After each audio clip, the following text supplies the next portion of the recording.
हनुमान जी ने कह दिया अभी नाथ में जाओ ले भाई। हनुमान जी मैया मैं ले जाता, पुत्र मैं नहीं जाती, मैं बंदित हूं। यो तो तू मेरे पुत्र के समान है, लेकिन संसार को मैं क्या जवाब। मैं आपसे कई बार कहा है, मैंने आपसे, आप अपनी धर्म पत्नी के साथ चलना फिरना सीखो, पर नारी के साथ से बचिए उससे। आप अपनी पत्नी के साथ जाओगे, आप शेर की तरह और वो शेरनी की तरह चलेगी। आप किसी दूसरी पर नारी की तरफ, मैं आपको किसी को इल्जाम नहीं दे रहा हूं, भेड़ और बकरी की तरह चलोगे। मैं बंधन करता हूं, जहां तक हो सके पर पुरुषों और पर स्त्री का स्पर्श करना ठीक नहीं है, जहां तक हो सके। आजकल तो मैं तो वैसे ही कहता हूं, जैसे हमारे पुजारी है, आप कराते नहीं हो, बचो इनसे, हम शरण नहीं। भैया हम क्या कर रहे हैं, हम अपनी विशेष अपनी व्यक्तिगत ख्याति के लिए माताओं को से अपने पैर पकड़वा रहे हैं, धिक्कार है। अगर कथा सुनने भैया पाप करना, मुझे मैं थोड़ा कटर बच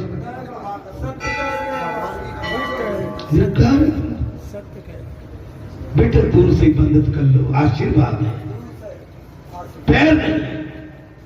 मैं देखता हूं कोई पैर पड़ रहा है, अरे ये तो स्त्रियों की बात है। आप किसी पुरुष से भी अपने पैर को अपने शरीर से मत टच करवाइए।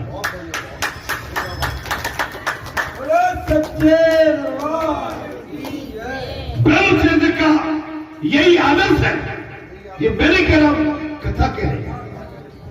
आज आपके सारे भिक्षु हम कहता हम तो फलाने हैं, वो हम क्या महाराज जी हैं, बनेरो महाराज जी। बेटा पैर नहीं, आशीर्वाद। आप धरती माता को दंडवत कीजिए, वंदित कीजिए, और आपके लिए अगर आपका सच्चा मन है तो हमारे दोनों हाथ आपके लिए आशीर्वाद करो।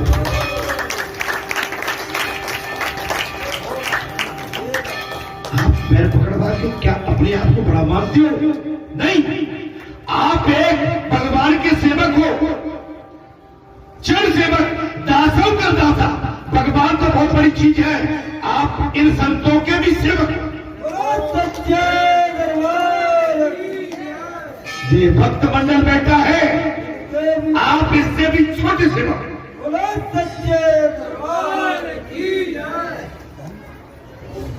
समझिए मेरी बात, कथा की रही है, राम पर स्त्री, जहां तक हो सके पर पुरुष पर स्त्री का स्पर्श करना नहीं चाहिए। ब्रह्मचर्य का यही आदर्श है। कवियों ने कल्पना की है, राम ने अहिल्या का चरण से स्पर्श किया ही नहीं। मैंने वो बात पहले की नहीं की। बढ़ती हुई हवा से राम के चरणों की धूली उड़ाई, सो उस शिला पर जाकर पड़ी। राम के चरणों की धूल अहिल्या की उस शिला पर पड़ी और शिला अहिल्या बन गई। एक नाथ जी ने भी यही कहा है, रामचरण की रज में ऐसी शक्ति और ऐसी भक्ति है कि अहिल्या का उद्धार हो गया।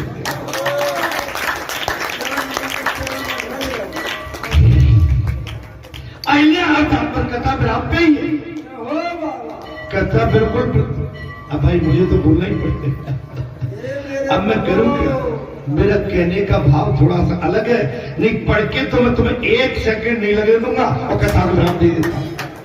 लेकिन कथा इस समय कल से अगले मंगलवार से प्रसंगी दूसरा चालू हो जाएगा। जी महाराज, अहिल्या अर्थात बुद्धि, अहिल्या अर्थात मात्र काम सुख का ही विचार करने वाली बुद्धि जड़ पत्थर सी बन गई।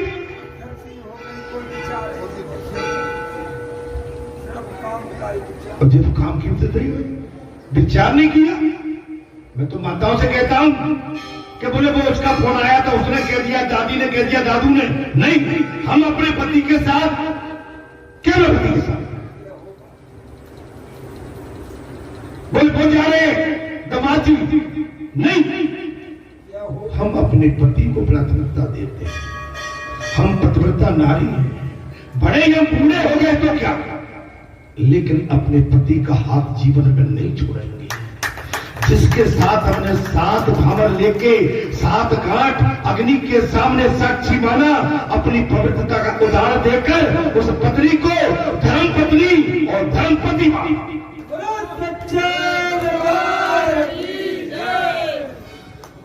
क्षमा करना भाई, हम नहीं आएंगे।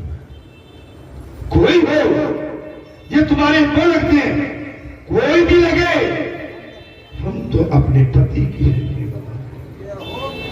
अर्थात कोमल बुद्धि ईश्वर के पास जा सकती है। कोमल, निर्मल, सरल, सरस वो बुद्धि ईश्वर के पास पहुंच सकती है। जड़ पत्थर सी नहीं, जड़ पत्थर सी नहीं, जिसको सुनने में ठीक नहीं लग रहा। मैंने कहा 25 साल हो गई बैठे बैठे, मैं तो केवल ये पूछ रहा हूं कि किसको पकड़ूं। अरे महाराज, लेकिन कोई माई का लाल आएगा मेरी पकड़। कोमल बुद्धि ही कृष्णा सेवा में द्रवित हो सकती है। जिसकी कोमल बुद्धि होगी, सरल बुद्धि होगी, निष्कपट, निष्पाप, निश्चल बुद्धि होगी, समर्पित भाव होगा, सेवकाई भाव होगा, समानता में परिपक्व होगा, हृदय उसका कोमल होगा, साधना में और बुद्धि में परिपक्व होगा, वही भगवान कृष्ण की भक्ति को पा सकता है। कृष्ण कीर्तन से आज आनंद नहीं मिलता है।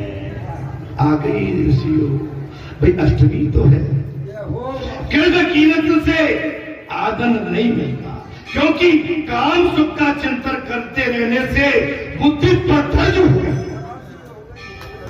और किसी को हरे राम हरे कृष्णा में क्या आनंद आएगा? बोले वहां तो कब गदा बंदो मार डाले, आज तो महाराज ने बता दिया महाराज। लेकिन महाराज तो भीतर और घुस गया।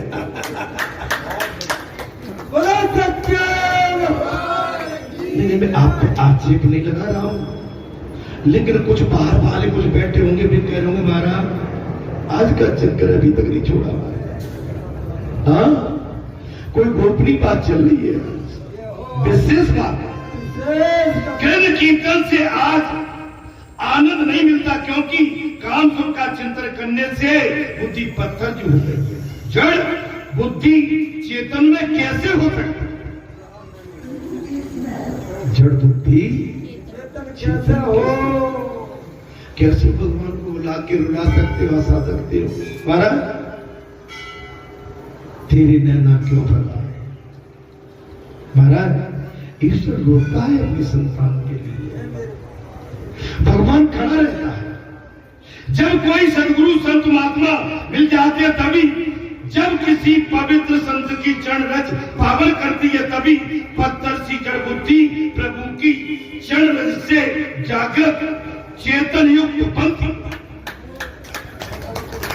जब कोई पक्का सदगुरु त्यागी बैरागी पक्का लोभी नहीं हो, देखिए लोभ नहीं, ये धन का लोभ नहीं, मैं बार बार कह रहा हूं। किसी वस्तु का लोभ, वस्त्र का लोभ नहीं कि कोई वस्त्र दे जाना नहीं, हमें केवल अच्छा हम जाके बालाजी के सेवक पहरेदार, हमें तो बालाजी से प्रीति है। हमें ये इधर उधर की बातों से, चढ़ावा से, जात से, बात से हमें क्या लेना देना?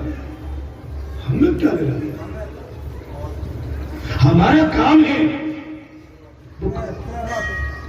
बाजार में जाके भी ये नहीं कहना कि हम बाबा की भाभी तुम लाभ लेना चाहते हो, वो भी नहीं।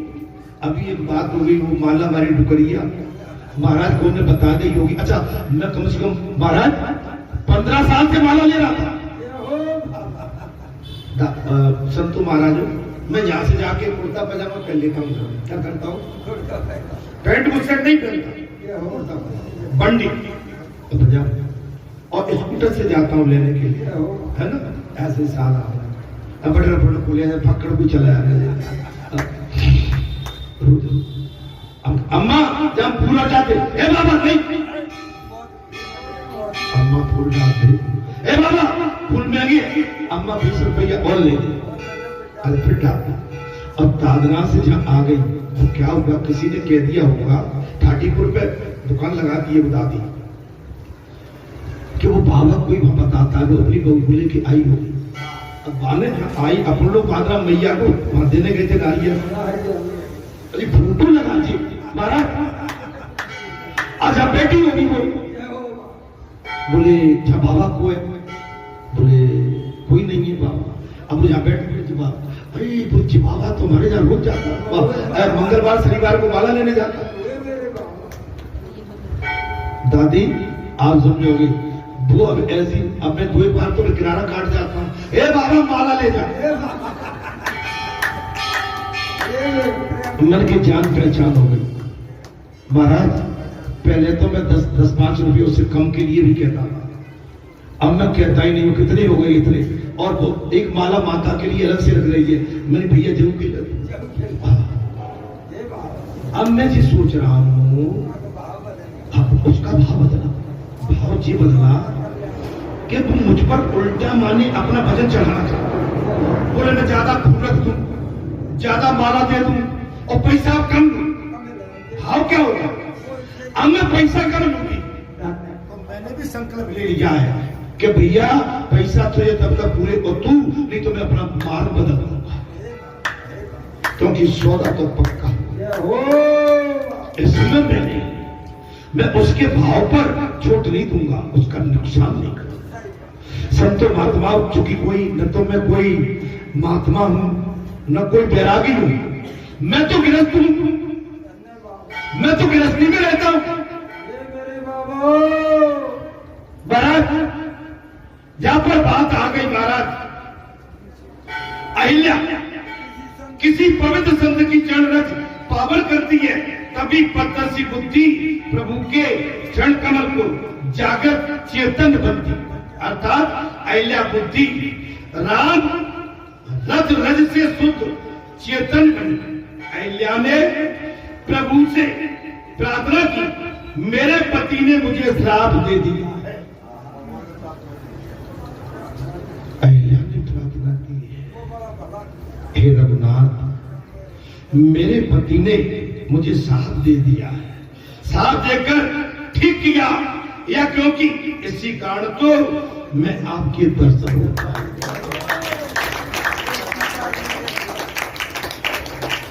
अगर मेरा पति मुझे श्राप नहीं देता तो मेरा कल्याण करने के लिए आपका अवतार और आपके दर्शन मुझे कैसे प्राप्त हो। उसी समय ऋषि गौतम भी वहां आ गया। बस थोड़ी सी कथा बची, वैसे कथा अच्छी लग रही है। उसी समय वहां पर गौतम ऋषि आए, उन्होंने भी भगवान राम से कहा मेरी पत्नी का आपने उद्धार किया क्योंकि मुझसे भूल हो गई थी। हे राम आपने मेरी पत्नी का उद्धार किया है, मैं आपको आशीर्वाद देता हूं कि आपका विवाह सुंदर गुणवती कन्या के साथ होगा।